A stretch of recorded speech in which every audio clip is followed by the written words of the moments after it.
बात शुरू करने के पहले मैं भी एक पंक्ति से शुरू करता हूं कि तेरी जुस्तजू का सबब ढूंढता हूं, सबिस्तां चरागां।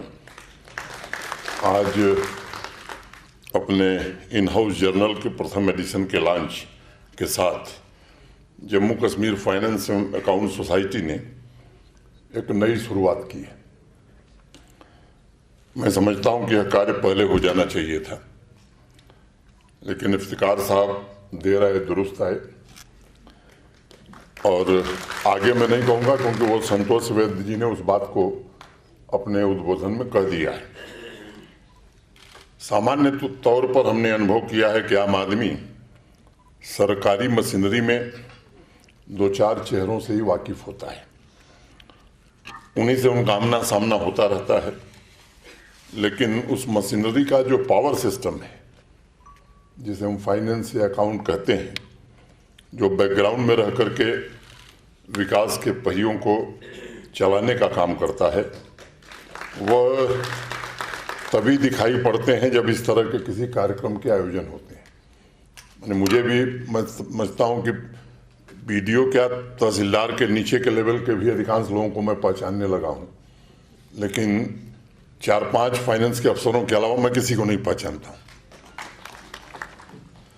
इसलिए इतिहास में भी इस बात पर हमेशा चर्चा हुई है कि सिर्फ घटनाओं को नहीं बल्कि फाइनेंस अकाउंट से जुड़े व्यक्तित्वों को उनके योगदान के लिए उचित स्थान मिलना ही चाहिए। और थॉमस बकल 18वीं शताब्दी के बहुत चर्चित इतिहासकार थे। उनकी किताब हिस्ट्री ऑफ सिविलाइजेशन बड़ी प्रसिद्ध किताब थी।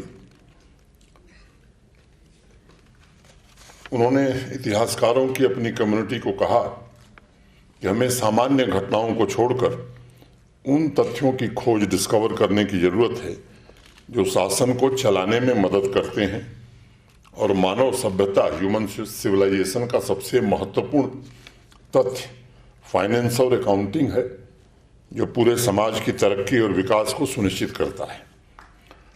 बकल से हजारों साल पहले, माने ईसा पूर्व 376 साल ईसा पूर्व, हमारे ही देश में चाणक्य ने अर्थशास्त्र के जरिए मानवता के कल्याण और उस समय वेलफेयर स्टेट की परिकल्पना से दुनिया को अवगत कराया था, जब दुनिया में ये कॉन्सेप्ट नहीं था। और उन्होंने एथिकल अकाउंटिंग की जिम्मेदारी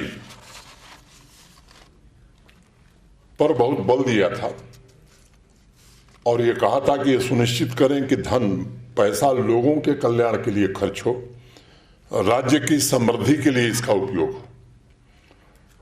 चाणक्य से लेकर आज आर्टिफिशियल इंटेलिजेंस के जमाने तक अकाउंट सर्विस के प्रोफेशनल उसी स्पिरिट को जिंदा रखे हुए हैं। फाइनेंशियल प्रूडेंस, जिसे हम वित्तीय विवेक, उत्तरदायित्वपूर्ण प्रशासनिक व्यवस्था को स्थापित करने में सदैव मदद करती है। राष्ट्र के इस महत्वपूर्ण वर्कफोर्स के अन्य लोक सेवकों के साथ मिलकर हर एक योजना में समाज के कमजोर वर्गों में व्याप्त जो गैप्स हैं, उन पर ध्यान देना ये बड़ा आवश्यक है। विश्वसनीय कार्य योजना का इम्प्लीमेंटेशन सुनिश्चित करना, उस वर्ग की चिंताओं, आकांक्षाओं और आवाज को समझना, तभी समावेशी विकास के निर्माण की नींव पड़ सकती है।